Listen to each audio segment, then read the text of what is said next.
కోట్ల ఆంధ్రుల ఘన కీర్తి ఒక్కడు, అతడే అతడే మన చంద్రబాబు నాయుడు. ఐదు పడ్డ తెలుగు భూమి విడుదలొక్కడు, అతడే అతడే మన చంద్రబాబు నాయుడు. సామాజిక వైద్యుడు, అభివృద్ధికి ఆచ్యుడు, మన అందరి భవిష్యత్తుకు అవుతానని బాధ్యుడు. మాట ఇచ్చి కదిలినాడు ఇంటి బిడ్డడు.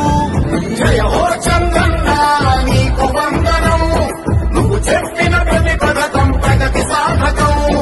అన్నా చంద్రన్న నీ ముందు చూపు అద్భుతం, నువ్వు తెచ్చిన ప్రతి మార్పు తరాలకే సాధకం.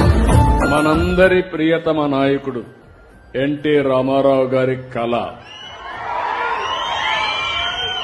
ఆ రోజు మీరు చూస్తే రాయలసీమకు నీళ్లు లేవు, రాయలసీమ ఎడారిగా మారిపోతుందని అందరూ కూడా చేతులెత్తేసిన పరిస్థితి. అలాంటి పరిస్థితిలో ఒక నమ్మకాన్ని కల్పించిన ఏకైక వ్యక్తి నందమూరి తారక రామారావు గారని చెప్పి నేను మీకు తెలియజేస్తున్నాను.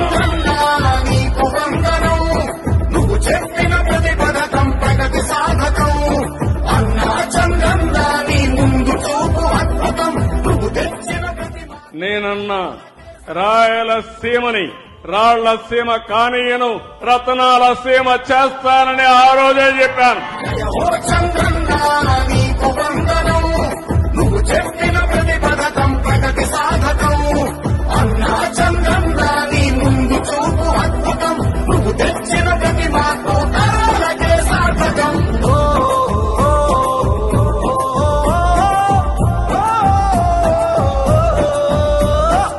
నా పేరు పార్వతి, మాది శ్రాయాపురం గ్రామం.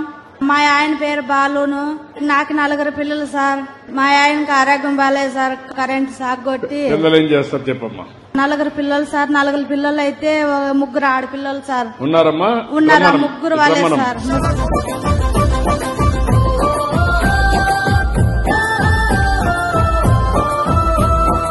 పిల్లలు చదివేయాలి సార్. మాకైతే పిల్లలు చదువు కావాలి. మాకు ఉండడానికి ఇల్లు లేదు సార్. మాకు ఇల్లు కావాలి. మా ఆయనకి ఏమన్నా ఉపాయం కలిగించాలి సార్ మీరు. ఇప్పుడు నుంచి మీ పిల్లల తర్వాత ఆ పిల్లల్ని మీరు చూసుకోవాలి. తప్పకుండా సార్, తప్పకుండా. అది బాధ్యత. తప్పకుండా మీరు వాళ్ళకందరికీ మార్గదర్శి. ఆ పిల్లల్ని బాగా చదివించాలి. అదే సమయంలో వాళ్ళకు ఉద్యోగాలు వచ్చే వరకు మీరు అండగా ఉండాలి. ఇతనికి ఒక ఉద్యోగం గాని ఏం చేయాలో చేయండి. ఇల్లు కట్టించే బాధ్యత నాది, నేనే కట్టిస్తా.